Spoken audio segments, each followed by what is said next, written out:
What's up, ladies and gentlemen? Welcome back to another episode of At Home with Mark. We are in season 9. This is episode 11. And if you could have told my 13-year-old self that I'd be talking to one of my favorite drummers about music today, he would have told you to kiss off. But Aaron Comas from the Spin Doctors and solo work, jazz, fusion, rock. We'll talk about all this stuff. But Aaron, thanks for stopping in and hanging out, buddy. Nice to be here, Mark. Thanks for having me. Yeah, man. So yeah, like I said, I'm sorry if I fanboy today, but I have a lot of questions. That's what we're here for. Yeah, and so I started my life, I started playing guitar because of the first time I heard Pearl Jam. So I got entrenched in the grunge scene. Mm-hmm. And then the first time I heard you guys, I was like, oh, there's this whole other world of funk, blues, and soulful music that I wasn't aware of. And I had an older sibling who was a huge Deadhead. Super into the jam band scene, Schofield, and exposed me to a ton of stuff. So that was my entrance into that world, was basically you guys. Cool. So there's a lot of traction there for me with started my career. But regardless, I wanted to ask you this because I always ask everybody this, and I find it very interesting. But what is your earliest musical memory, music related memory? Well, I guess that my earliest memory is me and my brother just sort of jamming on I remember I used to have these little African drums or something. I think my uncle gave them to me, and they were we had little instruments laying around the house. And wait a minute. I'm sorry. Before that, my earliest musical memory is playing piano. I took piano lessons when I was 5. Oh, okay. That was my first. Now that I think about it, that was the first time I remember touching an instrument was basically. And I remember before, I'm trying to remember, man. Wow, that's a good question. Before I took the classical piano lessons, I did this. I don't know if you had, when you grew up, if you ever had that Suzuki music course, they called it. Remember that? Heard all about it. Yeah, man, totally. I remember doing that a couple weeks, playing on those Wurlitzer pianos. And then I started taking classical piano lessons. And I was pretty into it. I got pretty good. I really regret quitting. Everybody always says, you'll regret it. And they were right. But I just got interested in drums shortly after that. By the time I was 9, I just wanted to play drums. And I basically just asked my mom. I said, hey, I want to get drum lessons. Can you guys get me a teacher? So that was kind of cool. I actually went the first day that I officially was consider myself a drummer, was walking into my first lesson with this guy, Jack Iden, who was amazing. And he showed me how to hold the sticks, which is why I play traditional grip. Oh, okay. I walked in there and it was just it was the most awkward thing ever, but I stuck with it. And so that's sort of, that's the quick answer of what my first musical memory is, and then finding the drums. Okay. So what was the impetus of that? What was the interest in drums? How did that come about? Yeah, like I said, I remember having these little African drums, and me and my brother would sort of put on these little concerts for our parents, just messing around. And so we were interested in music. And I remember we both wanted to be drummers. I remember he wanted to be a drummer, but we decided, we were well, I'll take drum lessons and I'll just kind of show you what I learned. And he ended up getting into keyboards and piano. And so it was great having an older brother who was a musician as well. And as I grew up, went through, junior high and high school, it was always cool because I was in bands with my brother and I was playing with older guys. I was playing with guys that were 3 years older than me. So it was really cool. It was a really good experience for me to have some older guys to look up to and actually get to play music with, I was really, really lucky I grew up in Dallas, Texas, and there was a really good music scene there in the schools, from I remember even in 5th and 6th grade being in symphonic orchestra. And then my junior high school had a jazz band. So I was doing big band. And then I did marching band 1 year in high school, my first year in high school, and jazz band. And then I went on to a place called the Arts Magnet for the rest from my 10th, 11th, and 12th grade years, which was a performing arts high school. And that was just amazing because we were playing all day, every day. And not only in school, but making all these friends that were musicians. So, my childhood was really, really, I feel really fortunate to have had that music education around me at that age, and an older brother and all these friends and some really great. I got lucky with great drum teachers all along the way.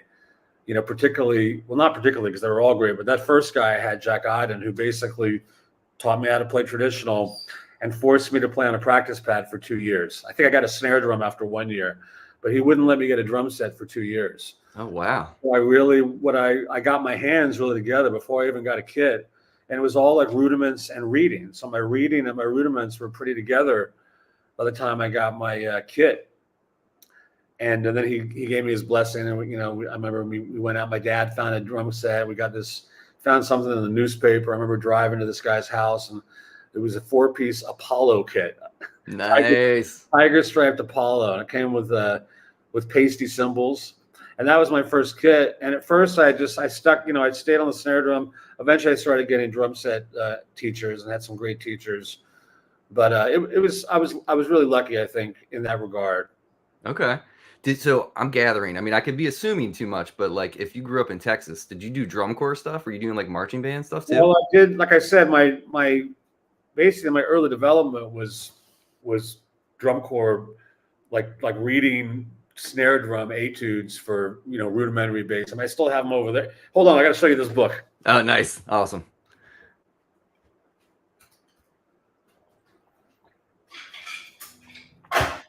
I love the vintage books.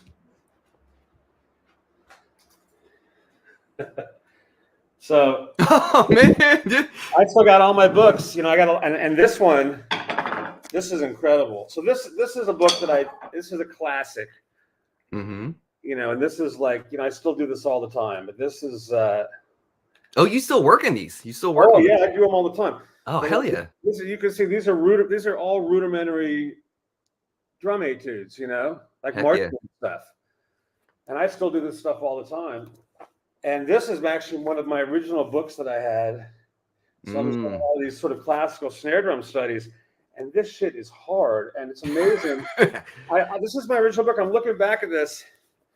My teacher used to date them, or he'd have me date it. Oh man, that's dope. Dude, 1983. That's so dope. So I'm like, let's see, 1983. Let's see, I was born in '68. So I was in, I guess what was I, like 15 or something. But I mean, this shit is. Some of the stuff I have a hard time playing now. I'll go back over it and I'm like, shit, But I was. Oh, how about this? Okay, so this is 1979. I was 11. That's the year I was born, man. That's crazy. Look at this shit. It's hard. Oh dang, dude! Like these, like different times. 16th rests and stuff. I mean, it is really complex. It's a great book called Portraits and Rhythm by Anthony Cerrone. Highly recommend it. Man. But it's interesting when I still go through this stuff, and it's like wild when I go back and I see those dates, and I'm kind of like, I was really lucky to have this guy push him, and of course I put in the work, but like it kind of blows my mind that in 1979, after playing 2 years, I was doing this stuff. I mean, it just goes to show you. I mean, when you really are passionate about something and put in the work. And I think, it's always easier. I always tell people when I meet them, every now and then I'll do a lesson, to all ages. But whenever I'm lucky enough to work with somebody who's younger, I just tell them like, this is the best time of your life to put in the work, because it's just easier to be a sponge and hit like big strides of improvement when you're young. And you have the time. A lot of it, I think, is you have the time to really do it. And also your brain's developing, and, it's harder to have these as you get older. It's like, I'm always trying to try to get myself back in that head of being young to make big strides at our age now. Yeah. I always sometimes I look at those numbers and I'm just so grateful that I had that guy pushing me so hard at that age, and it was a lucky thing to have, for me. Well, it sounds like it's a combination too, that you had like a lot of support at home too, like saying like, yes, sure, you want to play drums, all right, that's a big thing, man. A lot of people don't have that. No, especially to switch from piano to something that's going to be loud and cacophonous in the house. It's pretty awesome. Yeah, my parents were both super cool, super supportive. I mean, driving me to the lessons, getting me drums, and it was encouraging me. And I think, they saw that I was really serious. It wasn't just sort of like a little hobby. I mean, I remember, I like to tell this story because I remember when I was in 7th grade, So I was 12 years old. I used to take a bus to school every day. And I remember another friend of mine who was also another drummer. His name was Ralph Time, a good friend of mine. And he said, what do you want to do when you grow up? And I remember I looked him right in the eye and I said, I'm going to be a professional musician. And I remember he kind of looked at me like, almost like, wow, that's cool. But I mean, it's kind of almost insane to say that at this age, but I remember I said it and I completely meant it. It wasn't like I was just sort of like, yeah, I'm going to be a rock star. I mean, I was saying I'm going to be a professional musician. And so I knew what I wanted to do really young. And my parents saw that, you know what I mean? So they were always like, well, get an education, go to college, get something. My dad sort of, had that one lasted for a couple of years, get something to fall back on until it was obvious I wasn't falling back on anything. You know what I mean? Yeah, man, for sure. And they saw that I was doing well, and they saw that, like meeting my drum teachers and meeting teachers at my school that, that I was really serious and that I was doing a good job with it. So yeah, I fully had their support, and that you're right. It does make a big difference. Yeah, that's how my dad was. And both my parents, my dad was like super supportive, and like we lost him last year, and it's like a big gaping hole because he was like, like your parents are your biggest fan, right? Yeah. It's crazy, man. But it's a huge up when you've got that support at home. So when you get your first kit, how old are you at that time? So I must be about 11. Okay. And what were you listening to on the regular at home? I was really at that time. I was just really into rock. Like I loved Kiss, huge Kiss. Okay. Zeppelin, The Who, AC/DC, starting to discover Rush, Van Halen, massive. And I was also into like punk rock, like the Ramones and the Sex Pistols and some of that stuff. So I was really into rock. But then shortly after that, like maybe a year later, once I got to junior high, and probably through my brother, I started to discover more jazz stuff, like starting with maybe like Frank Zappa. You know what I mean? My brother was really Zappa. So we started to get into Frank Zappa, and then like Return to Forever and Mahavishnu Orchestra. The fusion that fusion stuff that was happening there was sort of my introduction into other things besides rock. And then I discovered like Steve Gadd and Lenny White and Billy Cobham and all these incredible monster drummers, and then from there, shortly after that, I really started to get into jazz and discovered Miles Davis and John Coltrane and guys like Tony Williams and Elvin Jones, and it just developed from there. But when I first got that kit at 11, I was full on rock. Yeah, nice. Okay, that makes sense. It's funny because as a young kid, when I first heard you play, I always kind of had this thing about me where I was very musical. I was always like consuming music and like singing at the dinner table while I'm eating kind of thing. But I always, as a guitarist, first and foremost, I got a drum kit later when I was in high school because my dad was like, he seems like he might like playing drums too. Yeah. And I just remember latching on to a bunch of players at that time. But you in particular, I felt like there was this level of musicianship that I was like not hearing in per se like Alice in Chains or stuff like that I was into at the same time. And that's what made me like, oh, okay, so like who's this cat? Yeah. Like what is he into? What does he listen to? And you saw you playing traditional. I was like, what is that? I've never seen someone hold a stick that way. So like for you, like for me and like listening to you, I always felt like there was like a higher level of musicianship beneath the layer of commercial music that you guys got pushed into kind of thing. So for the jazz stuff, like, were you like seriously like studying that hardcore, like studying someone like Elvin Jones, or like, were you listening to these records, like transcribing this stuff and really getting in your hands? Oh yeah, big time. Okay. I mean, I was by that point, by the time I moved to New York and, got in the Spin Doctors and, I was really just as much a jazz drummer as a rock drummer. I mean, I kind of moved to New York with I equally wanted to be a jazz drummer, a studio drummer, and a drummer in a rock band. Like I didn't really sort of have one goal. Like, okay, I'm going to be in a rock band or I'm going to be a jazz. I really just, because I sort of based myself off guys like Steve Gadd, that could play everything really well. And, but I always loved rock and ended up in the Spin Doctors and having that success in a rock band worked out great. And over the years, I've sort of been able to do all the other stuff as well.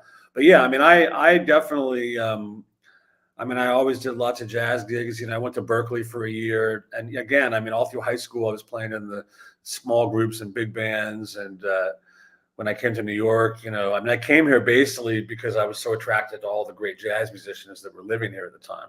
It was going to be either New York or LA. I knew I wanted to move to one of those two cities, and I picked New York because really I was just attracted to all the records and all the guys that were here, and a lot of those guys happened to teach at the New School, which is where I went to for a few years. So yeah, so by the time the Spin Doctors formed and that sort of thing developed. I mean, I was also studying at the time when I first went to New York. I studied with Bernard Purdie, which was amazing. Hell yeah. One of my favorite drummers. So I was at that point, I was really getting into I was really starting to get into the groove thing a lot. I mean, I was, as young drummers, you're always in the chops and technique. And I always worked heavily on my technique and overplayed like everybody. And when I got here, I'd already done a year at Berkeley. I'd already moved back to Dallas for a year and just gigged around town with, I got my own house with friends and just made a living playing for a year. And then finally I was like, okay, I got to make the move to New York. And so by that point I was really starting to hone in on I really want my playing to have a great feel to it. I want to have, it was kind of all about that. But like you said, I had these other sort of intricacies that I was able to sort of put into the music. And I always just try to do it in a natural way. So I appreciate you hearing that. And I think the Spin Doctors are a cool band because, everybody is a really high level musician. And, we were able to sort of make that part of the sound, but without going too far, still rock without, there's always that fine line of well, don't go too far, and anyway, but it was a really cool time in New York City as well. There was a lot of great bands. I mean, you had the Seattle thing happening over there with the more grunge thing. In New York, it was sort of like a lot of this R&B and funk, and there was a really cool scene. A lot of great musicians and great bands. Blues Traveler, Joan Osborne, were all playing at the same clubs at the same time, and shortly sort of all went national. And it was all sort of based in this sort of more R&B, blues, funky thing. Mm-hmm. But rock too, so. Can you talk to me a little bit about the Wetlands era of these improvisationally based bands like you guys and Blues Traveler and that scene like Fish and all these jam band kind of vibes that were going on? Can you talk to me a little bit about how that felt at that time? Because I was, I guess, high school, or maybe middle school still, when that was really popping off. Right. And obviously now, Fish is still doing their thing, and there's so many great, improvisationally based bands. But what I love about your guys' story is really it was against all odds. Yeah. The Spin Doctors were against all odds because what was happening in the industry was not this pop infused blues funk thing. Yeah. And I feel like that's the most beautiful thing that sprouted this beautiful flower out of the middle of the desert that was exposed to me, that changed who I was as a musician. And I owe you guys that the rest of my life. But talk to me a little bit about what was happening at the Wetland scene and all that. It was a great scene. I mean, like I said, from we formed the end of '88. Blues Traveler was already going, and we all started playing the same clubs. There was this club called the Nightingale, this little shithole on 2nd Avenue and 13th that we all played a lot. And we were playing everywhere. We played 5 nights a week in New York City. And that's really how we, instead of rehearsing all the time and trying to get a record deal, which is what every other band was doing, us and Blues Traveler were really just out there playing, trying to make a living doing our stuff. And so we built this really big following just in town, and eventually we both ended up at the Wetlands, which was the biggest sort of place. And it was this real great sort of Deadhead scene that had just opened. And at the time, particularly a lot of our fans were Deadheads, and I love the Dead. I mean, I grew up with the Dead. I'm a big Grateful Dead fan. And, I think our music is really a lot different than theirs, but we shared a lot of the same things, and that we're this real self-sufficient band. We never played the same set list twice. We'd play really long shows. We'd stretch out, and people would come see us 5 nights a week because they knew they were going to get a different show every night, So it was a great scene, and that went into the early '90s until, everybody started to get record deals and slowly start touring outside. But that wasn't really our goal. I mean, of course, we want, like, sure, it'd be great if things got, went national or worldwide or whatever. But we really just were coming from a real natural, organic place. We wanted to write good songs. We wanted to have a good sound, something unique, and we wanted to pay our bills, And we never made like a demo, We finally made a tape because people asked us if we had anything we could sell them so they could hear it at home. But we didn't do showcases. We didn't do any of that stuff.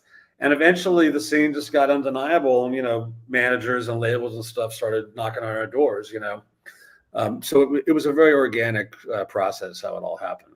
But that was a really, really cool time, sort of circling around the wetlands with all those bands.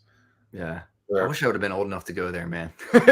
Because like my favorite, probably one of my top 3 favorite live records is Home Belly Groove. And I mean, Sweet Widow is my favorite Doctor song, man. First of all, Eric's tone on that whole record is friggin' mind-boggling. Like, I don't know, I can't remember when he was on the show, we talked a little bit about it, but he was like having a hard time remembering exactly what his rig was. Right. But man, like sonically, that record with like the 3 of you guys on stage as like a rhythm section, everything is just cutting right where it should. Everything sits right where it should in the mix. But like on top of that, the playing is just out of control. And so that had to be, what year did you guys record that? That was like, man, that must have been like 90 or 91. It might be 91, because Kryptonite came out in 91. I know we recorded, like, before we did the Wetlands gig, we went in and originally we were going to do an EP. And we went into the power station and recorded 6 songs. And 3 of those songs ended up on Kryptonite, which were 2 Princes and Shimbo and Ali, Hard to Exist. Those were from those first sessions. That was going to be an EP. And then we decided, you know what, we're sort of known as this live band. Let's make the first thing we put out a live EP. So we went in and brought a truck in and recorded the Wetlands show. So that, I don't know, it was probably like 90 or early 91. Okay. Was that split up from a couple different shows, or was that one show? Yeah. So originally, it's interesting because trying to remember now, originally that was called Up for Grabs. I have that too. Yeah. and then Kryptonite came out. And then, like, typical record company fashion, they sort of wanted to milk it and like, let's re-release Up for Grabs, call it something else, and we're like, okay, cool, but let's add some more songs to it. So we wanted to make it different. So we I think we took a few things off and we added some things. And I think Sweet Widow might have been, because some of the stuff that wasn't from the Wetlands was from a show we did at the Lone Star Roadhouse.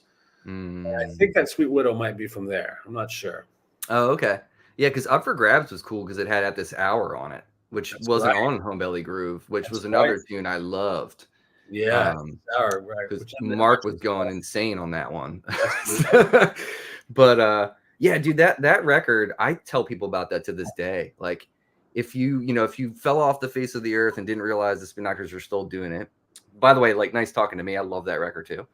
So I'm like, you guys are still doing it, still making great music. And I'm like, if you want to hear like the real juice, like like soul of what this band is, that's the record to listen to.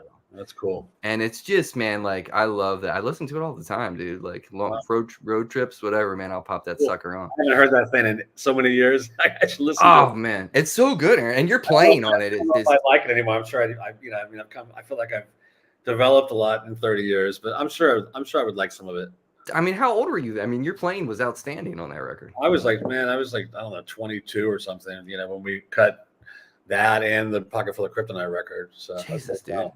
Yeah, you were slaying it at that time, man. Like, it's like for instance, I was going to ask you this, and excuse my ADHD because I might be all over the place, but like deconstructing Refrigerator Car, what came first, the lick or the drum part?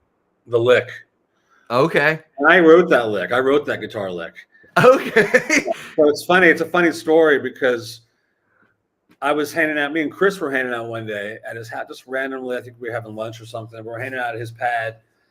And he was just, and this isn't something that we really say very often but he was just like, you know what, we should do a tune in nine, And So I picked up the guitar and I came up with that riff. And for a long time, that whole drum intro thing wasn't part of it. Just, we just came right in on the, I don't know if I think we just came right in on the and that line part was like in the middle and at the end. And actually the way that came about was that when we were recording, the day we were getting ready to record Refrigerator Car, we were at RPM Studios, which is on 12th Street here in Manhattan. And I just started sort of playing the riff on the drums, just started fucking around with it. And Eric was like, "That's cool, man." And we just started sort of coming up with this thing where I did that and he sort of played half the riff, and eventually we built it into the whole riff. And in about 5 minutes, we just said, "Let's cut it." And that was how that intro just happened, like right spontaneously 5 minutes before we cut it. And it was just one of those cool, magical moments that happened in the studio. Dude, that's crazy. Yeah. Okay. Yeah. I mean, because I like the way that you play a backbeat to a tune because it's not like on the nose. Mm-hmm. Like, I feel like you do all this smart stuff that's like you're still serving the song, but it's almost like you're being a little cheeky with like, I can handle this and check this out. Like, let's put a spin on something. Right. Pun intended. But like, let's like make something more interesting, a little left of center than a regular old backbeat. And for a song like that is like super hip. Like, first of all, I didn't know that you wrote that on guitar. That's killer. That makes me love that song even more. But secondly, I feel like you could have chose a bunch of different things to do over that groove, like in that time signature. That would have been maybe choppy, a little too choppy or not. But like, I feel like you perfectly constructed that thing so it's like a Lego or like a dovetail fit, Oh, thank you. And that's the cool thing about what I think you've done on every single record so far is like serve the song, but like be yourself. And that is what makes the Spin Doctors sound like the Spin Doctors. It's each of you guys being yourselves. Yeah. When you're writing your parts. Right. And when you guys cut that in the studio, or even to today, like when you guys are recording, do you guys usually get like the drum track first and layer? Do you like to do stuff live where you're capturing as much as you can live? We've always recorded live, to get the basic track, and a lot of our records are a lot of the basic on all the instruments is used. Like on the latest record, we have a new record coming out in April. Heck yeah! And we recorded that live, and almost everything, at least with the guitar, bass, and drums, is from the basic track. Like maybe like solos or overdubs, Eric will do. Chris always sings great on the floor, so he's always used a lot of his stuff off the floor. But like Kryptonite, like that's all off the floor. But I can't remember, like, there were things you fix this, or you fix that, or maybe Eric changed tones, but a lot, we always wanted our records to sound like the band. I mean, there's a sound that we have, and we want to, and I think, I really love Pocket Full of Kryptonite. It just has a really good energy to it and a good organic feel. It sounds like the band, sonically, it's really held up well. I remember when we made it, it took about a year before it came out because that's just the way it is, And I remember by the time it came out, I hated it. I was young. I was like 23, 22. I'm like, oh, I'm so much better now than I was a year ago, This sucks. I heard every little flaw. But now when I hear it, some of those little things that bother me then are actually the things that I really like now, Mm-hmm. Like, give me an example of something that bugged you. I don't know. I might hear maybe like I hit a snare drum, I hit a rim, or it wasn't dead on, or maybe something was just slightly, I don't know, or maybe I didn't like a fill or something. Just being a stupid young guy, And but I, when I hear it now, I'm like, it just sounds cool, It sounds, and I love the youth. It's always hard. I mean, a lot of times bands, their first records, sometimes bands never make a record as good as their first record because there's that. First of all, you have your whole like sort of life to write like your best songs. First records are always sort of like the birth of the band, and there's always an energy and an excitement about when you're really young, and so I feel like that record really just sort of like all the tracks just sort of fly off the record. It just feels really good. But with that said, I mean, I'm proud of all our records. I love the new record we have coming out. It's It's really cool. It's got a great energy to it, great songs, and same kind of vibe. Like the guys, off the floor, really capturing the sound of a band, not like an overdub kind of thing. Yeah. I feel like that's what it's been every record along the way too, man. Like even with Turn It Upside Down, like, there was some commercial hits on that, but there's some of the deeper cuts, like More Than Meets the Ear, or like that's like one of my favorite tunes. Cool. And there's things, because harmonically that song I feel like hit me pretty hard, because it's not your typical, it feels modal. It's got like this really cool bed of modal music with like a lot of feel. Like that song, like you're like really laying back. I can feel in that song, for instance.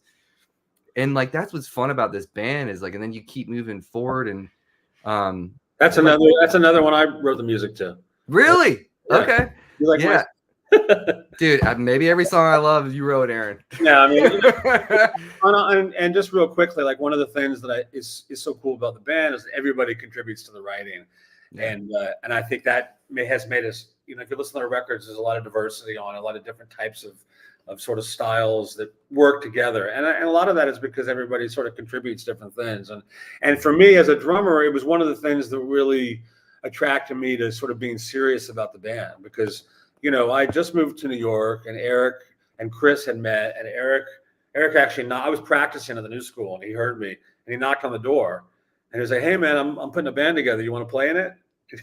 That's awesome. And I was just like, "Well, I'll check it out," So but like I said, I just moved to New York, and I was like, looking to do anything and everything, and but one of the things that made me sort of decide, okay, I'm going to really give this band a go for a while, was not only the fact that I was in this band where I had full creative control to sort of develop my own drum style, but also I was able to contribute to the songwriting, and the guys liked my stuff and encouraged that. So that was a real big, thing for me that got me really, excited about moving forward with the band, and keeps me interested to this day, because that's part of something I do. And, it's an important part of my sort of creative process as well.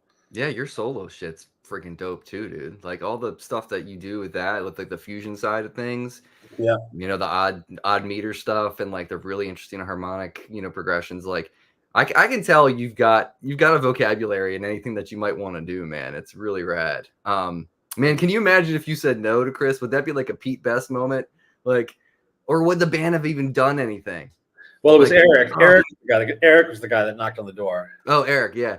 But can you imagine? I wouldn't have said no. I mean, listen, we don't know the word no, musicians, especially right when you move to a big city like New York. I mean, I was looking for any gig I could get. I'd just been in town, but it was just one of those funny moments where, he happened to walk by, he heard me playing, and I said, let's check it out. And it clicked, and, would they have done anything if they had a different drummer? I mean, who knows? I don't think, honestly, I think if you would have taken any of the four of the original members out of the mix at that time, I don't think it would have worked. I don't think we would have. I think every one of us, deserves a lot of credit, and even though Mark's not in the band now, and we love Jack Daly's playing bass, we love Jack. It's great. I would never say anything negative about Mark and his contributions to the band. And, it was about, the four of us created something really just sort of special and unique. And a lot of it was just luck and timing and, probably hard work. We worked our asses off. But yeah. I also know that, like, timing is a lot of it, because like maybe the same exact thing, if it would have happened a year earlier or a year later, would have sort of missed the boat. I mean, we were lucky that there was this scene happen in New York. And when we had this sort of fresh sound, it was coming out of the 80s, which everything was metal. Things were shifting in music. The whole grunge thing, I mean, really helped us, because all of a sudden rock was back, and and even though our thing was different, it definitely paved a way for something like us to step in there. And it was just a good time for music, and a band like us or any of those other bands, you wouldn't have had a shot in hell like 2 or 3 years before that, and all that. Mm-hmm. You remember, it was like top 40. We were on the top 40 radio. It was like all these bands, And Did you that, feel isolated at all, Aaron? Did you guys feel like you were a sore thumb in the middle of all that like grungy, like heavy stuff, or were you just happy to have a job in music? no, I mean, I think we were always really proud of what we were doing. I mean, I don't think, we had our lane, I mean, and especially in the beginning, it was sort of like, us and Blues Traveler and Fish and, that whole jam band thing that everybody was writing about. And that sort of opened up this door for this whole jam band scene now. But then when we all of a sudden when we had the hit songs and MTV and it became this huge thing, it was sort of it was kind of a blessing and a curse at the same time, But it was, I think it was good because I think we stood out from all the other stuff. I mean, everything was like grunge, and we I think we had another lane, and it was great. So yeah, I mean, it's cool. It's interesting at that time too, because like only a few years later, I mean, think about like Fish with Hoist with Down. They had a video on MTV with Down with Disease. Yeah, exactly. And my brother was, like I said, my older brother was a huge Deadhead, Fish head, and stuff. So I mean, he's the first person that had a tape of Junta that like played that for me, and it absolutely made me like throw up out of every orifice of my body because I was like, "What the hell is this?" Yeah. Like, because you think about the jam band scene and how it evolved, and like obviously the godfathers of it all are the Grateful Dead, really. Oh yeah. But like Fish being a derivative of that scene, totally different. Like, yeah. Oh yeah. And like hitting at that time, I felt like, ooh, I like this more because it's a little harder edged Grateful Dead. That's what I felt when I was a kid.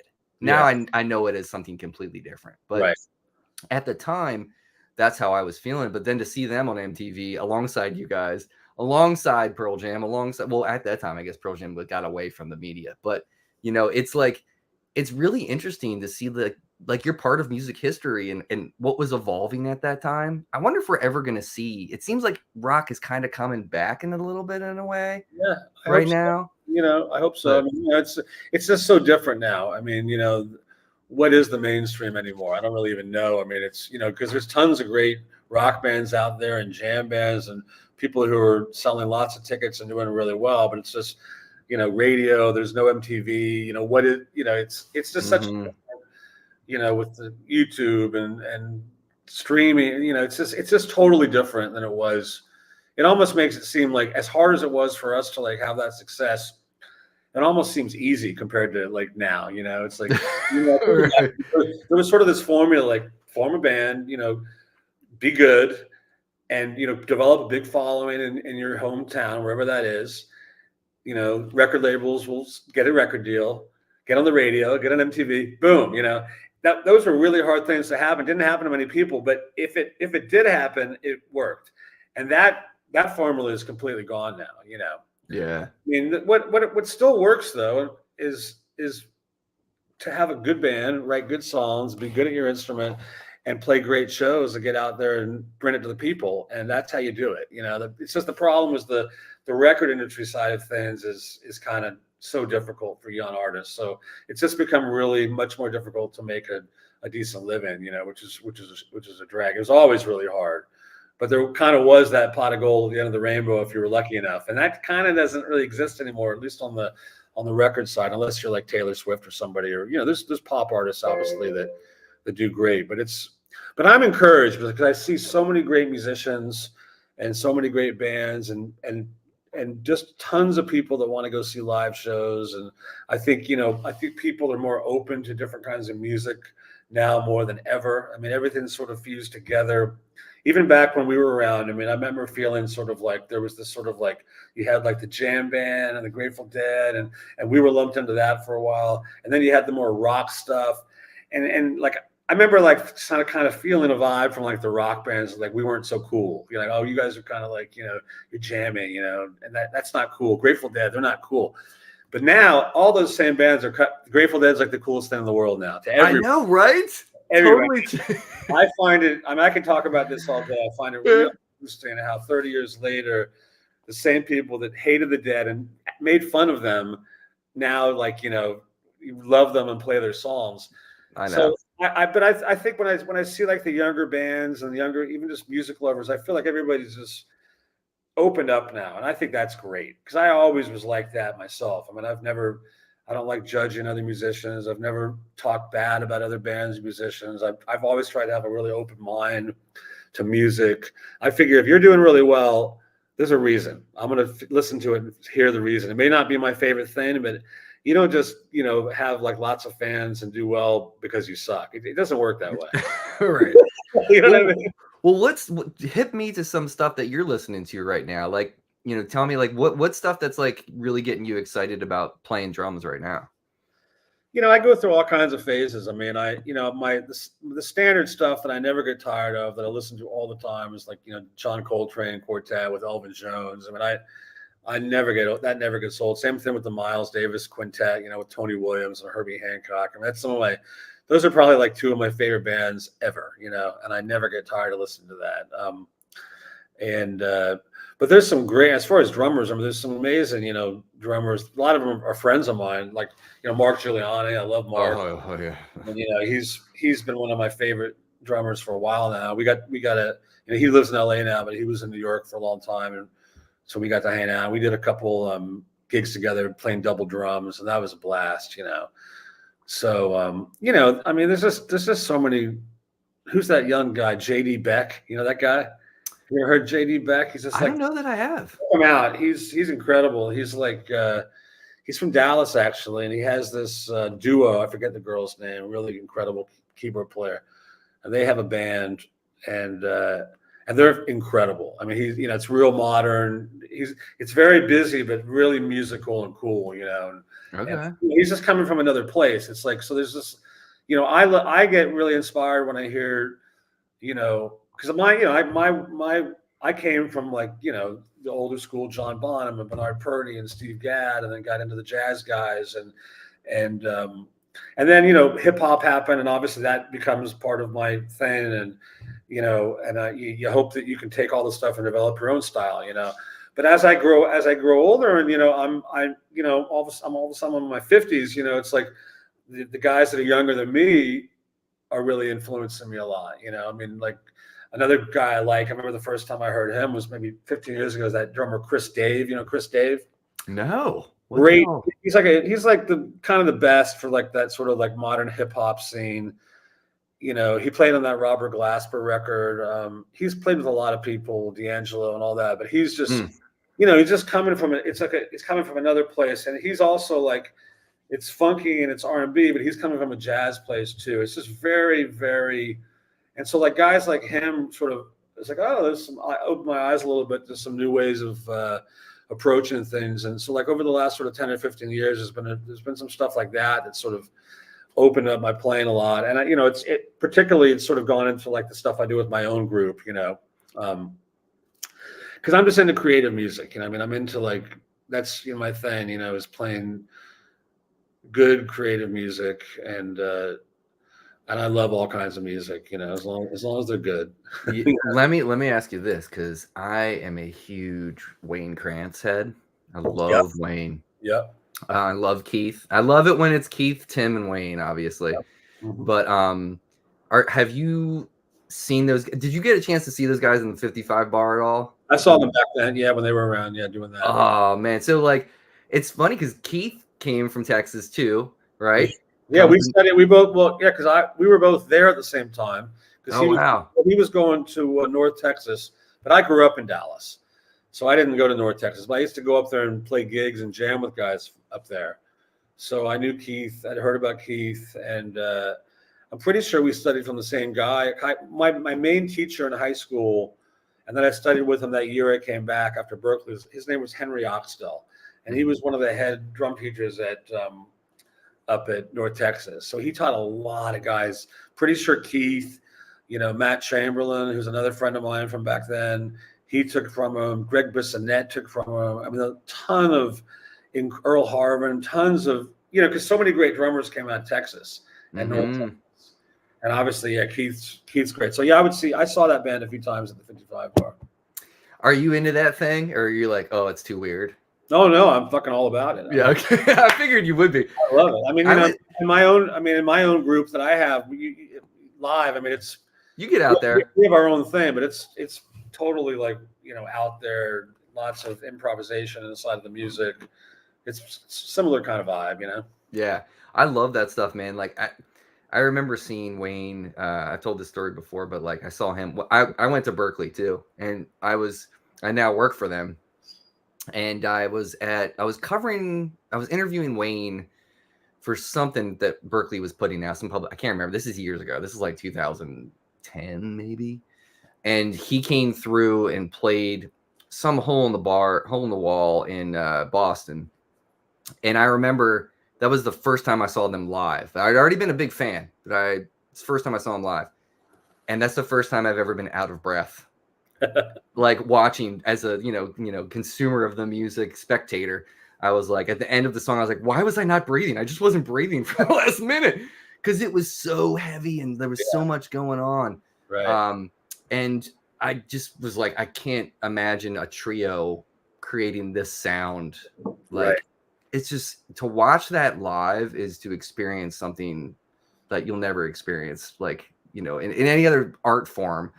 It's really heavy, man. Like that music hits me real hard. Yeah.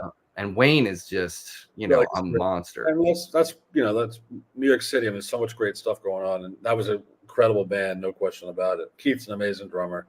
You guys are very similar. I would draw parallels to how you guys play. And maybe that has a lot to do. Listen, we both spent time in Texas. I'm pretty sure we both took from the same teacher for a long time.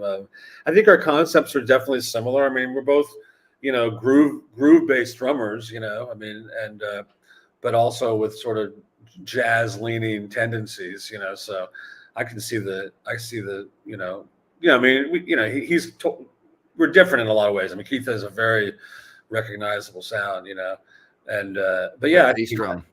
Exactly. Yeah, he's super tuned down bass drum. Wide open. Yeah. But your right foot and your left hand, like the ghost notes that you play and like how you create a groove and how you work those ghost notes in to keep that groove rolling. Yeah. That's where I feel like I hear those similarities between you two. Yeah. Which is, I mean, your groove in general, like I was saying before, that's what made me kind of want to understand what funk music was. And like, mind you, man, I'm 13 or 12 at the time. None of my other friends were like open-minded enough to think about stuff like that. But for some weird reason, I'm always drawn to drums. Always. That's a good thing to realize that at such a young age, And I was similar at a certain point and really I remember like I really consciously started thinking about groove and feel. And like even at Berkeley, like, which was the year that I practiced like 10 hours a day. And I was always a big practicer, but that year I really, really hit it hard. And I would do all kinds of stuff. I was studying with two teachers. I had Ed Uribe, who was great. And I also studied with Tommy Campbell. And Tommy was like, it was a lot of technique, it was great. But I was also doing this thing where I put on a metronome and just play a straight beat for an hour, and just not move for 1 hour, just locking into the click. And it was almost like you're meditating, and I did that a lot, really just trying to make it feel good, different tempos, but just simple. And then of course, moving to New York and studying with Bernard Purdie. And it was just, sort of really help sort of refine that. And then it's funny, the ghost note thing, it's interesting. It almost was something that I sort of threw into my style by default, because when I moved back to Dallas for 1 year in between Berkeley and New York, I went back and studied with Henry Oxtell, the guy from, North Texas. And he used to tell me, he would tell me like, sometimes you're dragging your left hand, you're doing these ghost notes. He's like, are you aware of that? And I'm like, not really, I was just something I was doing, sort of unconsciously. So he was the guy. So then I started thinking about it, okay, this is cool. Like, listening and hearing other guys like Purdie and other drummers who were using it.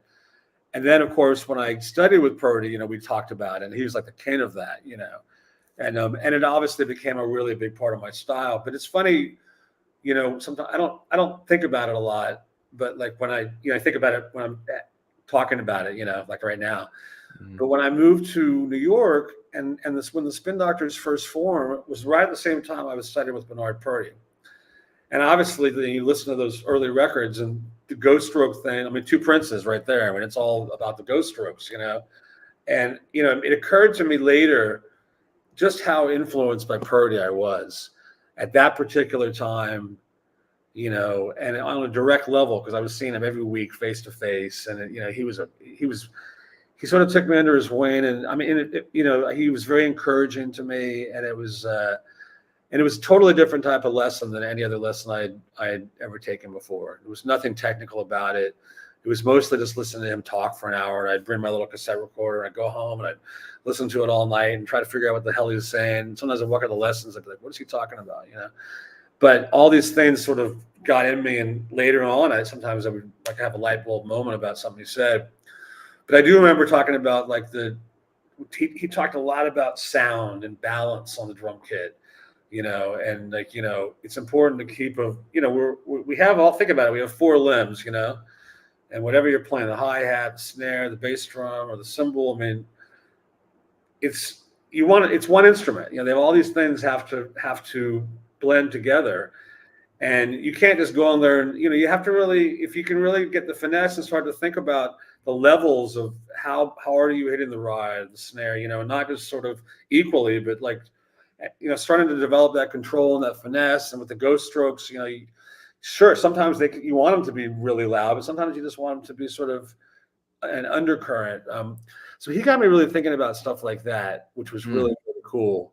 And then outside of that, it's like, you know, it's like you're your own little band inside of your own instrument with these 4 limbs. But then you play with musicians or you're in a band, you know, you have to become the sum of that parts. Everybody's got to become one instrument, you know. So it was I think it was those first couple of years in New York, I was lucky again to have like, you know, a guy like Purdy and be in a situation where I was with a band and have an opportunity to actually develop my own style, you know. Mm-hmm. I never had a problem like working with people, and if you do this or do that, or I want this sound or play, I'm all good with that. But there's something about, you know, having total free reign to develop your own thing, especially when you're younger, that I really feel fortunate to have gotten, you know? Yeah, man. And you do really have a musical like fingerprint, you know, in terms of the drum community. And I love it when you post sound check clips and stuff of you, like it's like behind the kit, and you can really just hear you and like see your technique and see like what you guys are doing and working on during sound check. Do you guys do that sometimes where you're like, we haven't played this song in a minute, can we like run that real quick? Like, do you do that ever? That's usually what our sound checks are, because we, you know, I write the set lists, and we still do a different set every night. I mean, obviously we do songs that people expect to hear. We're not going to go out right. And for instance, a Little Mister, and sometimes the sets will, as every year we sort of find certain things that work. So there might be sections of the set that remain similar, but we always rotate 3 or 4 songs different every night.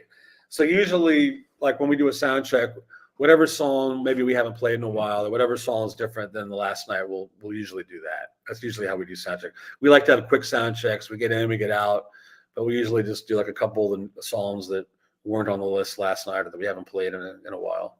That's awesome. Are you guys doing anything off of You Gotta Believe in Something? Like I feel like last time I saw it, I never really have seen you guys playing a lot of it. You know, we kind of just stuck to like the material that we all recorded together. Yeah. Okay. Eric wasn't involved in that. And then, you know, we made that other record, Here Comes the Bride. Mm-hmm. We basically have always just sort of taken stuff up to, you got first albums plus the live, and then from like, you know, Nice Talking to Me on. And now we have a lot of new material so we've been playing a lot of new material live too, which is going to be on the upcoming album. Man, I hope you guys come near here. I got to come see you guys. Baltimore, outside of Baltimore. Well, we're definitely doing I think we're doing that. What's that festival? Not See Here Now. What's the festival around that area?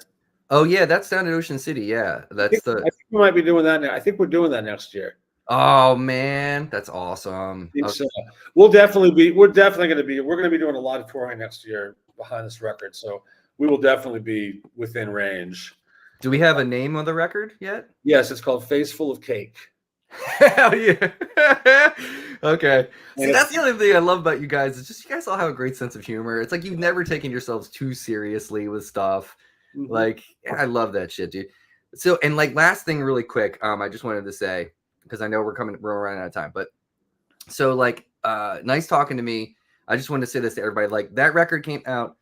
That's one of the like more recent records that came out. So you guys should go back and check that out before this new record comes out, because again, sonically, Aaron, that thing sounds killing. Your drums on Sugar are so upfront, but not in an aggressive way. Yeah, that's a good song. Good Oh mix. man, and Margarita, dude. So my family, we went on a trip was it last summer? We went to basically the southwest region of the United States. We were in Utah and we went to Lake Powell. And we went for the first time ever. I went like wakeboarding, which I've always wanted to do. But we had a tour. We had a boat tour guy, and I made a playlist to like play on the boat and stuff. And my wife was, it was my turn to go get on and do that. My wife was like, put on his playlist. So they put it on. And the first song was Even Flow. And then I was getting up every time riding for a while. And then the next thing was Margarita. And the guy was like, is this a Spin Doctors? I was like, hell yeah, turn it up. And so I was like cruising in this lake, just cranking this music. But like that album sounds so good, dude. Where did you record that? We recorded that out in LA at Sound City. And Okay. Matt Wallace produced and mixed it. And he's great. He killed it. And his mixes were great. They're real sort of aggressive, like Sugar. I mean, he just sort of went, yeah. It's gonna blow up or something, you know. Your snare on that Yeah. sounds like a lot of room. Yeah, there was like a lot of room, and I had a Brady kit out there. Those are all Brady's on that record too. Pretty much all our records are Brady. Don't tell Yamaha, but they're all Brady. Well, dude, like I cannot wait to see you guys again. It's been a minute. My first show as a kid was you guys, Soul Asylum and Screaming Trees. Cool. That was my first like official concert as a young kid. Shit. Wow, yeah, that's awesome, man. Killing. And I came home with like a shit-eating grin on my face and was like, I am playing music the rest of my life. That's so great. Period. Well, it's cool to hear those stories, man. I appreciate it. Yeah, dude. All right, let's do the lightning round get down and get you out of here. All right, Aaron. I'm gonna ask you 10 questions. I got a little metronome on. What BPM is that? Can you guess as a drummer?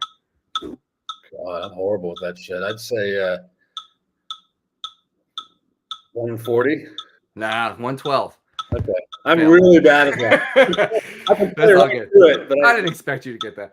All right, so I'm gonna ask you 10 questions. It's this or that. You can explain your answers if you want. If not, just burn right through them. First one is always the same. Lennon or McCartney? Oh God, Lennon. Okay. 15-inch or 14-inch hi-hats? 15. Sushi or sashimi? Sushi. Okay. In the pool or in the hot tub? Hot tub. Buddy Rich or Elvin Jones? Elvin Jones. Straight ahead or fusion? Straight ahead. Single or double ply heads? Single. Vinny Colaiuta or Steve Gadd? That's mean, man, but Steve Gadd. But I love them both so much. Raiders of the Lost Ark or Last Crusade? I never saw Last Crusade, so I guess you didn't? Nah, I'm not. Aaron.